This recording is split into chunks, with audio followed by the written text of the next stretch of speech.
Good afternoon, everybody, and welcome back to my show. I am Samikis Matthews. I am your doctor, not your doctor. I have absolutely no credentials, no education, no PhD, no letters behind my name, just a 53-year-old who has seen some things in life with a PhD in keeping it real. So I'm the doctor. Let's diagnose today's dysfunction. So today, I'm so thankful today, guys, for the NFL. Thank you for babysitting my husband for 4 hours. I think 5 hours, maybe even. So I can come in here and I can make some content without him moping around, waiting for me to be done and needing me to be right by his side and hold his hand. Anyway, so today I am talking about, I think obviously in every single person alive comes to this realization that you don't really get to know yourself until you're about 50 years old, 40s, late 40s, about 50s. And when you get to that age, you realize you would have done literally everything differently.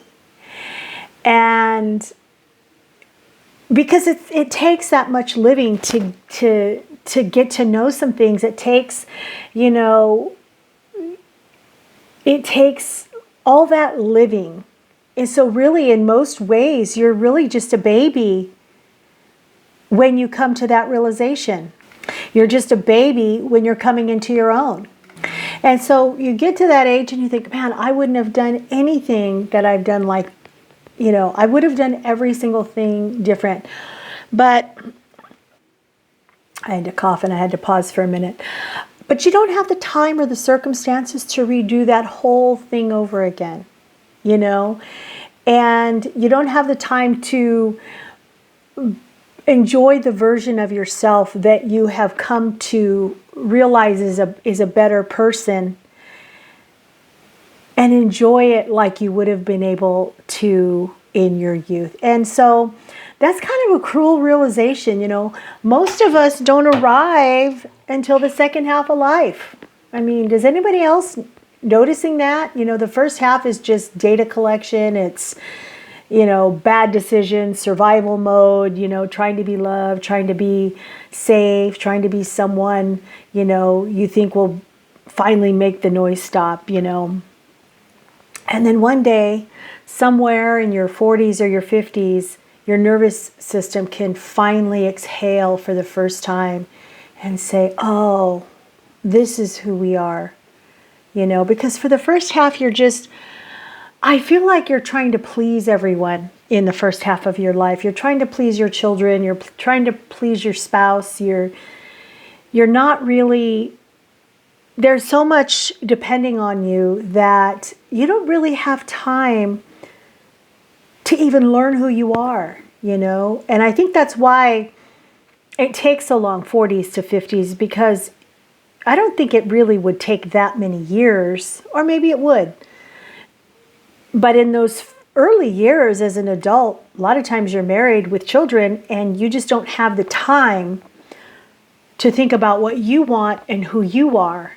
So maybe people who don't have children or aren't married come to that conclusion of who they are much, much sooner because they've got way more time on their hands. But I think youth, also plays a big role in, I think you're going to people please even if you don't have children and if you don't have a spouse, because you still have friends and you still have a circle of people and you're still trying to figure out how you fit in with the other humans. And at the end of the day, you realize that doesn't even matter. It's like, what do I want?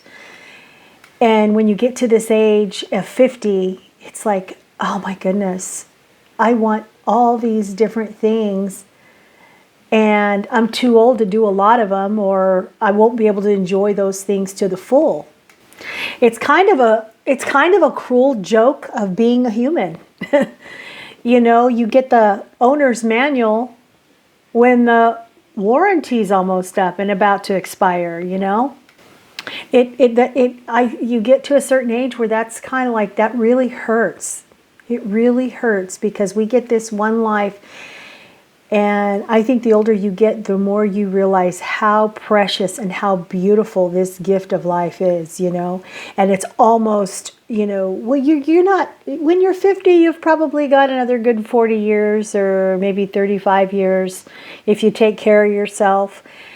But you realize, wow, so much of that time that is wasted on trying to fit in, and or it's not really wasted, but you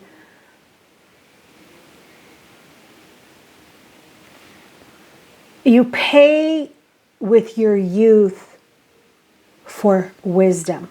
Okay, that's the exchange rate. You pay. You didn't waste your youth, but you paid for your wisdom with it. And that's a sadness. There's a sadness in knowing that you can't go back and give your 25-year-old self the calm brain that you have now. So it's kind of, you were busy parenting while unhealed. You were loving while unskilled. You were choosing while you were afraid. You were building while confused. And you can't go back and redo any of it. I think if you could, your kids would be so much better. You would be so much better. You would teach them to live for themselves and figure out who they are sooner. I think there's a lady who has a YouTube channel. She just popped up into my head. I don't know if she has a YouTube channel or not. Excuse me. I'm still drinking my coffee. It's 12:13 on Sunday and I'm still drinking my coffee. I love coffee. I love coffee. In fact, I don't trust anybody who doesn't love coffee. I'm just kidding. But so I'm kind of there. That's where I'm at in my life. I'm kind of like, man, there's just so much that I haven't done. And I think starting this YouTube channel is kind of one of the things that I want to do this. This seems fun. It's safe. I can't break an ankle doing it. And, there's other things too that I want to do. I want to start working out, and of course, I've been saying that for years and years and years, but I really do have the time and I really do have the circumstances. I just have to get motivated. That's the thing. And I got to develop a habit. So, but I don't want to be all sad about this. I think that there's some hope here. We don't have to just be sad about the fact that, because like I said, if we keep ourselves strong, we work out, we exercise our muscles, there's a lot of things that we can still do. There's a lot of things we can't do, I'm sure at a certain age, but there's a lot of things that we can do. So even though there's this quiet grief that we deal with, there's something quite powerful about these realizations that you get when you're getting into midlife. So you get to finally be yourself without a costume. I think we walk around putting on what we think other people want us to be. I do that. I can be a chameleon. I have a lot of personalities. There's Tawanda. No. Yeah. And so much of it is performance, There's performance. But when you get this age, there's no more performance. There's no more audition. There's no panic about becoming someone. And I think when you speak it out loud, I've been really doing this a lot with my husband. I think going through menopause makes you vocal about your life. You come to this realization that it's half over. You lose your estrogen, which I've said in another show. Estrogen is the hormone that makes you nurturing, and you don't have as much of that anymore, and you don't want to be nurturing everybody all the time. So when you're not doing that, you're thinking of, what do I want? So there's a part of you that gets very vocal. When you start speaking that out loud, like I did with my husband, I started to teach myself, you're not going to perform anymore. You're not going to be trying to be something that you're not for other people, someone that other people are going to like. You want to start learning to like yourself, and you want to start being around the people who like the true version of yourself. And if they don't, then you don't want to be around them. But what you find, and I think it's crazy, is that when you are yourself, all those people you were trying to perform for, they like you just fine with, you being who you are. And so it's so frustrating. It's like, oh, why didn't I know that sooner, right? So let's look back at our notes here, because I digress. Yeah, so you don't have to audition or perform. You're just yourself. There we go. So, and that version of you doesn't need youth to be meaningful. You can still be meaningful just at your age. You can you can do new things. You can reinvent yourself. I'll tell you, with my husband, this is just one aspect of it. And I said this to him. You can reinvent yourself in so many ways, but because I'm married to my husband, one of the things that I said, I don't want our future relationship to mimic the marriage that we had when we were younger, because to me it wasn't a good marriage. And you get to do that. You have the time. You can explore things and hobbies that you didn't want to do before. I love people. I just, I'm fascinated, I'm fascinated by their psyche. I'm fascinated by what makes people who they are. I'm very interested. In fact, when people get to know me, I ask 1,000 questions, and I think it embarrasses my kids. So where'd you from? Oh, and when I met my daughter-in-law, who is from the Philippines, I asked her 1 billion questions, like, what's the Philippines like? How is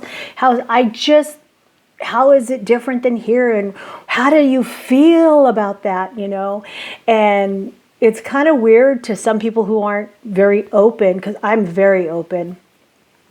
But I'm so fascinated by people, and that's why I did this channel. And this is something that I want to do for myself that I think is fun. And even though everybody may not like it, they may not agree with it, and I don't care. I don't care. I want to do what I want to do. So most of us, though, we don't grow up, we grow awake. I think you still want to keep your childhood antics still alive. You still want to keep that child in you still alive. Don't lose that. Keep that. That's the part that keeps you thinking and feeling young, even though your knees don't work, So even though you wake up late, you still woke up. You still showed up. And I think that's just wonderful, because it can be very depressing if you just focus and constantly on the fact that I'm older now. I've lost all this. There's so much you haven't lost, and there's so much that you can still do. I used to be really good friends with our across the street neighbor. Her name was Bobby. She was in her 90s. I used to go visit her all the time. Let me tell you, that lady was a kick. People loved Bobby. You know how there's a lot of people that say, no one comes to visit me when they're older. No one calls. No one does this. A lot of that might be them, because if you're one of those people that just draws people to you because you have a positive personality, or you have a sense of humor, or you're a kick, you could be a grumpy old lady that makes people laugh. People are drawn to that, and they're going to want to be around you. I don't want to grow up into an old lady that's just doesn't want to be around, or that people don't want to be around because I'm just whiny or negative, or, you know, I want my kids to still see the fun in coming to see me when I'm 80, you know. If you're a person that has something to offer someone else's soul, whether it's humor, whether it's love, whether it's positivity and laughter and all that stuff, people are going to come around. And we're going to be able to grow a circle as we get older who is a fun group. You know, surround yourself with the kind of people that are going to keep you up, and you help keep them up, and it's a team effort. So here's my prescription today, guys. Like I said, I can't write real prescriptions, but I do have some medicine for you to take. That is, be kinder to the earlier versions of yourself. You know, you were doing CPR on a life that you didn't yet understand. So be kind to yourself. Let go of what you didn't do right in your past and what you would have done differently. It's your life, and at the end of the day, it's all precious. So enjoy who you are now. Love yourself now. Reinvent yourself if you have to. Some people don't. Some people have been great all along. I want my life to be better, so I'm reinventing my life now. So do that. Be kind. Don't be hard on what you used to be. And I think life gets better even though we're in middle age now. So I ask you to please, if you like this content, if you like this video, like, comment, and subscribe. Let me know what you want to talk about. Let me know what you're feeling about this. If you're like getting into middle age like I am. So again, remember, I'm a mockter, not a doctor. Not a real doctor, but real talk. I'll see you next appointment.